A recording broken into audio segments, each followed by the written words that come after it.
with the closing of the 3DS servers a few days ago, there's bound to be some people having trouble beating Shogun King now that they don't have actual teammates and they have to bring AI into the fight with them.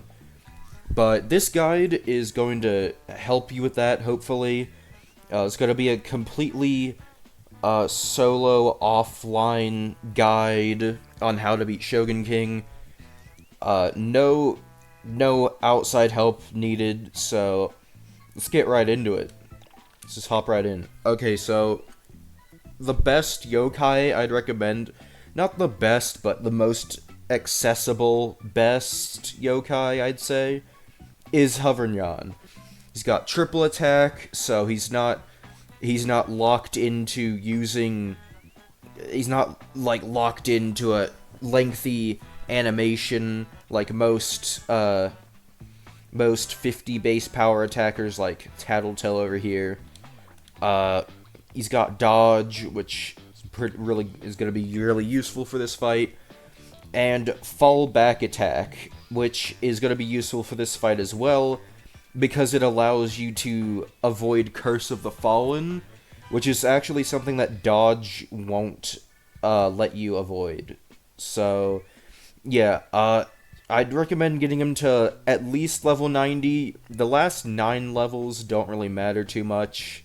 They barely give you any stats and are extremely expensive, so I'd say just get to level 90 and go from there. Of course, I have him at level 99 right here, just for the sake of, my sake, right? I know Venoct also has the same set, but he's probably a little worse than this, since his ability doesn't really come in handy if you're using fallback attack and dodge on him. So I'd recommend using Hovernyan, but if for whatever reason you have a Venoct at a high level and not Hovernyan, you want to use that could work too. Next thing we're gonna do is we're gonna talk about the AI teammates. Don't even bother making them don't even bother, reviving them or anything, because the AI is just so bad in this fight. So, we're gonna get 3 Tattletale. Now, I'm gonna show you a quick, easy way to get 3 Tattletale here in a moment, but the reason we want 3 Tattletale is because of their ability, all allies HP restores steadily, which is going to very much help in the fight against Shogun King. If you get hit, just wait back a bit, and with 3 of these, your health is going to regen very quickly. Yeah, let me just very quickly show you where you can easily get 3 Tattletales. Right here, Chapter 4, this mission right here, you have like 5 Tattletales surrounding a Tattlecast, as well as some Manjimut surrounding a Multimut, but what we're really after here is the Tattletale befriends, and if you're at the point where you're caring about trying to beat Shogun King, these are definitely gonna be quick work for you. Just go in, beat up a bunch of Tattletale. If you don't get it, don't get any Tattletale, just quit the mission. If you get a Tattletale, maybe multiple even, just finish the mission. But the final thing we're gonna do, we're gonna get the Tough Song. Now, the Legendary Song isn't very useful here, or pretty much anywhere. I think it's like a 2.5% strength boost, like a 5% defense boost, so it's very little.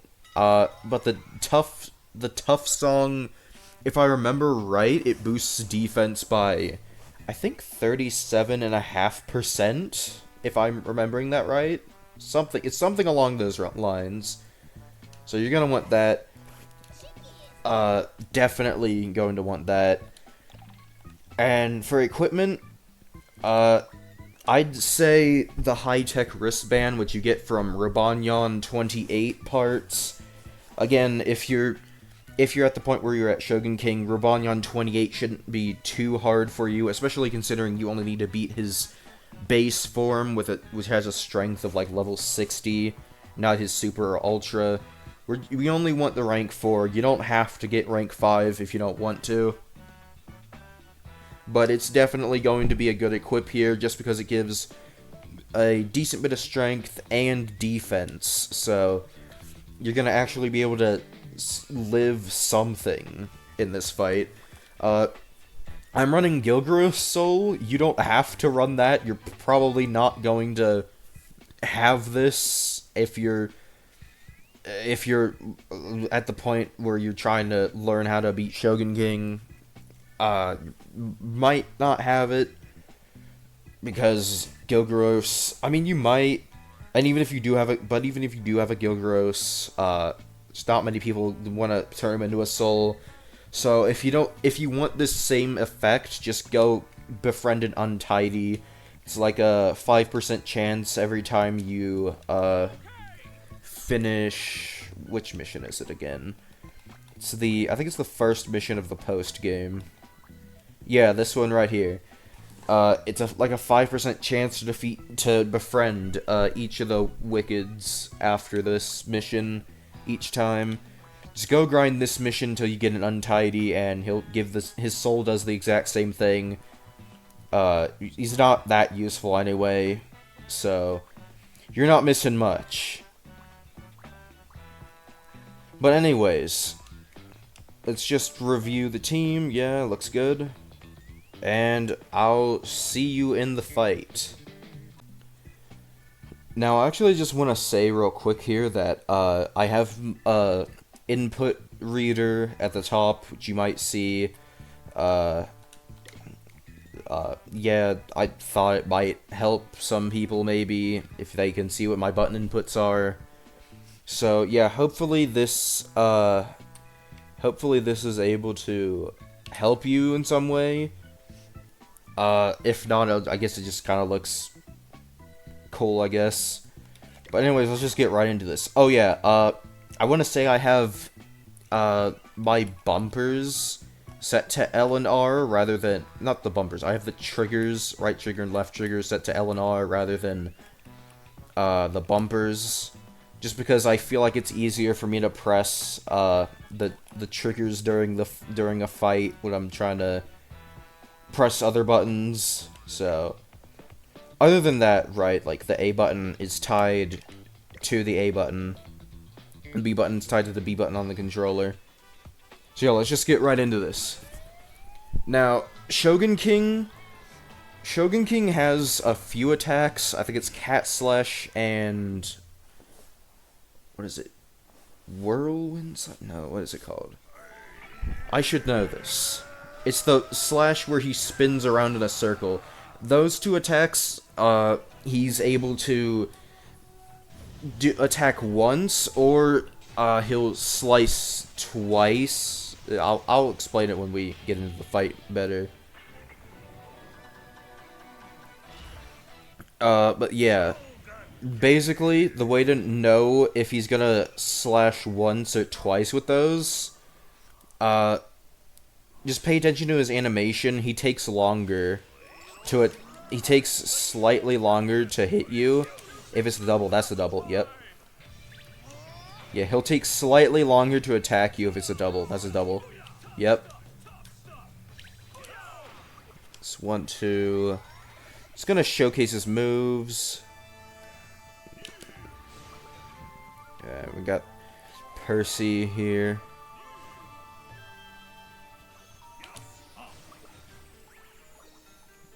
We're gonna see here. We don't actually care about the AI. That's a single. I'm gonna start attacking him now just so I can actually do something. Whoa, okay, nice.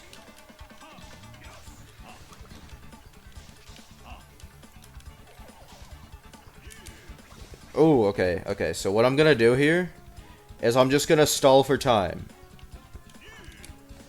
Just stall for time until I'm healed.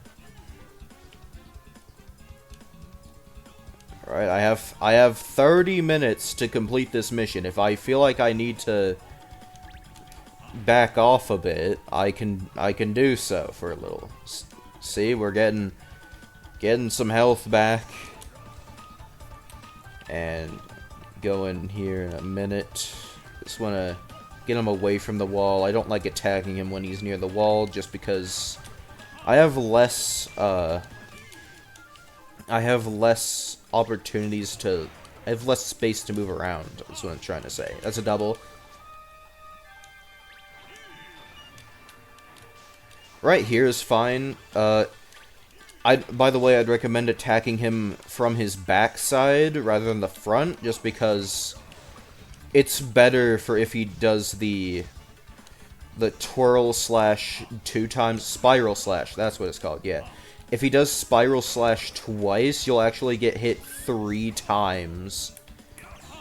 If you're standing in the front and get hit. Meanwhile, if you're standing behind him, you only have to worry about 2 hits.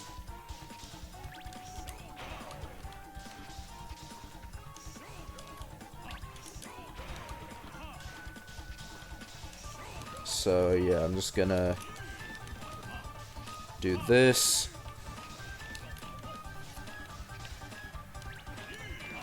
I'm gonna start conserving my... At this point, you want to absolutely conserve your fallback attack, because that's your only way to dodge Curse of the Fallen, and that can be a huge hindrance. I'm gonna use it here, though, just because the cooldown should be over by the time he starts attacking again.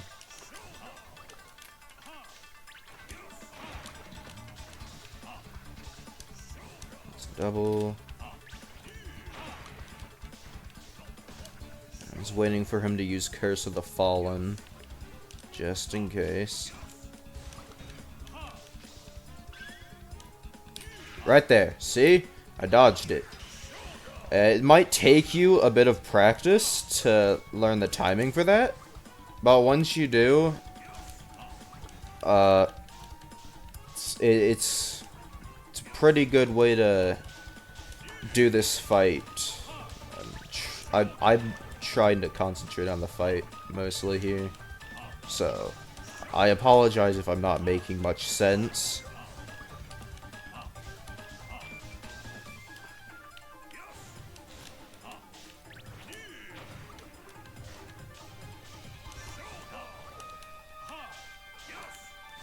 And for that attack, you want to dodge to the side, by the way, just because, for Waterfall Slash, you want to dodge to the side, because, if you dodge front or backwards, the game can, like, sort of glitch, sort of.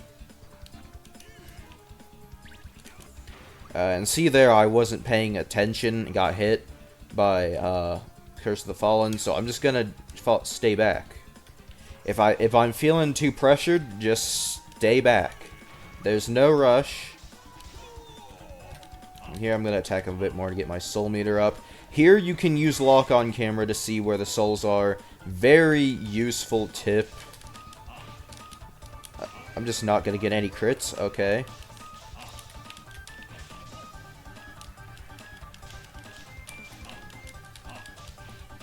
Okay then. I'm not getting that one.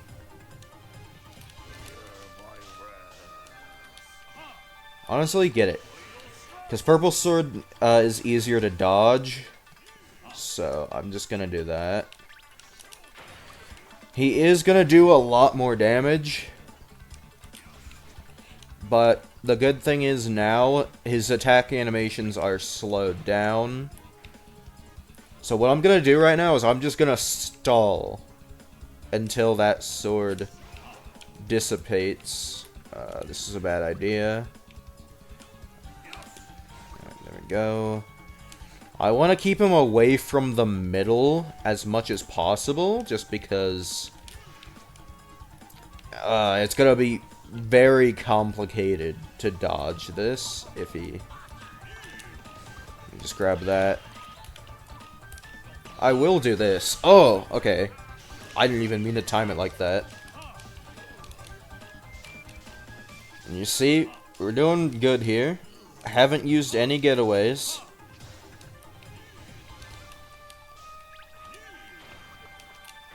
And honestly, if you can't dodge his attacks like I'm doing, then don't feel discouraged. It just takes a bit of practice. It takes a bit of practice to learn his moves, when to dodge. I'm going to use fallback to dodge this, just because cooldown, again, should be over by the time he starts attacking.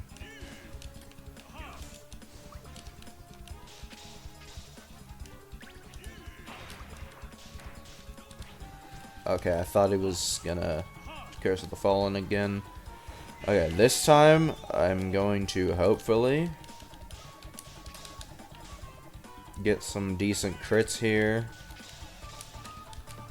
Okay, there we go. We're doing decent. There we go, there we go. Alright, this is good, this is good. That's not good. I'm not getting that. If you realize you're probably not gonna get one of these, don't feel pressured to try to keep going after it. Just switch to the next one as a double. And this shouldn't be too bad for me, so I'm going to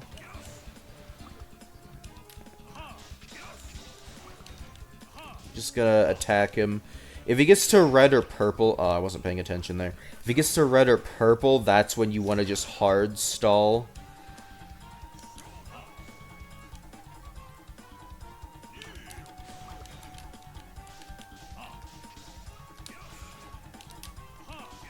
Okay, sometimes he'll just do that. Oh, okay. I saw the strength boost next to his name go away, so that's a good way to know if his strength boost his sword is about to go away. I shouldn't have done that. Okay, it's fine anyway. But yeah, you don't want to use fallback attack unless you like absolutely have to dodge an attack, because then you're leaving yourself open to Curse of the Fallen. Fall back. I'm gonna Salt him in here.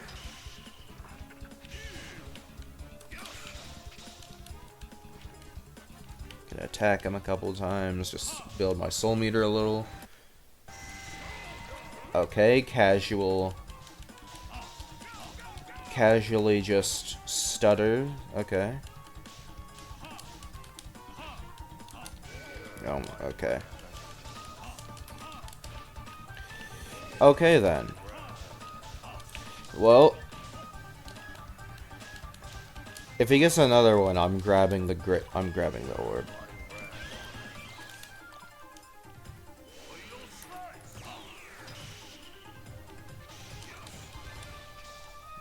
Alright, that was a little risky there. And a bonus side effect of being gorbed is that I can't be hit with Curse of the Fallen. And there you have it, there you have it. Might take you some tries, but if you just practice, it shouldn't be too bad of a fight, honestly. Again, it's just mainly just holding on to fallback attack. Just so that you don't get slowed down. It makes things much easier. So yeah, that's my solo guide on how to beat Shogun King solo offline. With an asterisk, because you're technically not solo, just because of the tattletales, but like, they die at the start. So, yeah, be sure to leave a like, subscribe. I'm gonna try to make some more Blaster stuff. The 3DS server's shutting down isn't gonna really... I've still got more stuff that I could make videos on that isn't affected by the servers shutting down, so... Anyways, again, if you liked, well, leave a like, subscribe, and all that, and I'll see you guys next time. Bye, guys.